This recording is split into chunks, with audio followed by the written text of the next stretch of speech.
Can I start with an apology for colleagues in the room who would have heard me yesterday at the Local Government Association meeting in Birmingham. There I had 5 minutes to discuss what is a complex web. I'm delighted I've got double that time now. I'll speak for about 10 minutes. I do think the learning really comes from questions. But just by way of a public commitment, as I've said to Simon already, I think the National Organisation of Police and Crime Commissioners is absolutely vital looking forward, and my organisation is absolutely committed to supporting any events Simon runs as the current authoritative voice on behalf of what is going to be a new and emerging group of individuals with a very powerful mandate. Simon touched on the fact this is a big change in policing over the last few decades. I think it's the biggest change in policing since 1829. I do think it's useful to remember we're all here for one reason and one reason only, and I said this yesterday, it is, as the words on Her Majesty's Queen's Police Medal says, it's to protect my people. There is one common theme around everyone in this room. It's their part of that complex equation of keeping the citizens safe, be it single-minded crime fighting, or be it protecting the most vulnerable people in our communities from all the things that they find themselves struggling with.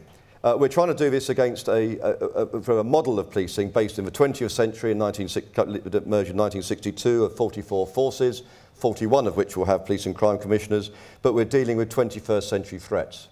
And it is worth remembering that the model of policing we're now currently operating in was designed before colour television was invented.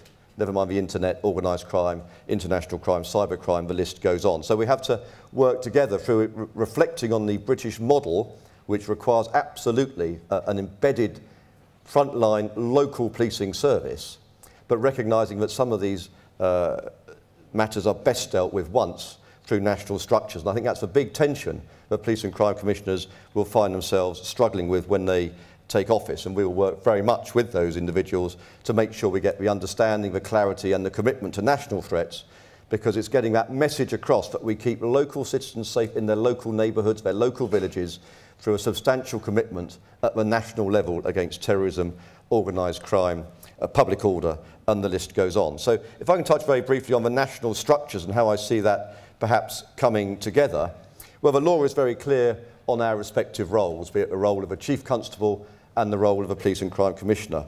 And that now is embedded as a result of, I would say, our interventions with government and the draft bill in the protocol. You will have all seen the protocol. I think it is a good piece of work. It's as good as it's ever going to be. But it's a useful reference point, I think, for us all to reflect back on where do we fit around the operationally independent chief and the police and crime commissioner who holds that individual to account, who holds a budget, who sets the policing plan and works with the police in that healthy tension that I think is essential if proper governance and supervision of the service is to be achieved through one individual. I think more importantly, albeit not in detail on the face of the bill, is the strategic policing requirement. And that is a requirement for police and crime commissioners and chief constables to pay due regard to the national picture. What that is saying is we sometimes have to aggregate our resources. The riots in August show how clearly that must manifest itself, and I would argue that the devil in that is in the detail.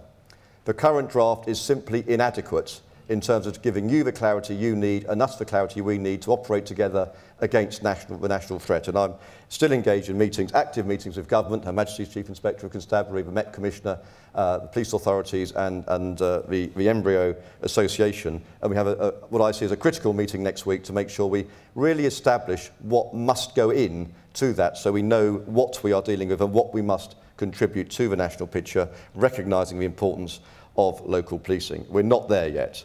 We have new players on the landscape. Keith is here from the National Crime Agency. You won't recognise him from his CV in the brochure there because that picture was taken 25 years ago. He's actually this old chap in the front here. But Keith is running something which we are very supportive of, a national capability to getting more organised, to deal with organised crime is entirely logical and sensible. He is, I have to say, probably the most powerful chief officer, Director General is his title, in the room, because he can now direct chief officers in extremis. I would say, and I'm sure Keith would say, that would be an in extremis measure, but we need to recognise it exists, and it must be included in the strategic policing requirement for that reason. It cannot be sensible that such an important new shift in direction is not reflected and captured in what is a strategic policing requirement. And again, we will work very much on that. You'll be aware the National Police Improvement Agency is going. We're in one of their buildings now, and the professional policing body is emerging. That's an inclusive body of the whole service, and we very much support that. I see it as, even I can get really excited looking forward about recognising the service as a profession, and very much police and crime commissioners need to be represented on the board of that body. That's why a national structure is so critical to you. So you can decide who it is that's going to represent you on these very important parts of a national policing structure. The professional body will be entirely non-operational and inclusive. It represents the whole service. It will not, in its current iteration, represent the leadership of a service, although the chief officer, who will be, we're told, a chief constable, although there's some complexity around that, will of course be able to speak on matters relating to that professional body on behalf of the service.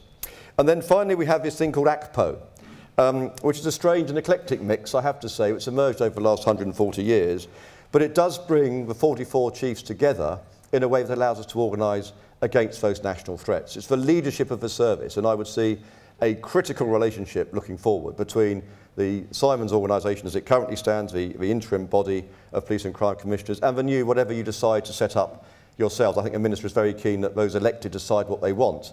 My strong advice, in fact my sort of almost non-negotiable advice, if one could do that, is you must be organised nationally so you can properly represent your views, the views of your people at these national structures, on these national structures, and also engage with the leadership of the service on all the other things that we'll be dealing with that are operational, that fall outside very clearly the professional policing body. So whilst Simon's been very successful in getting interim funding till March next year, funding for ACPO actually stops in December.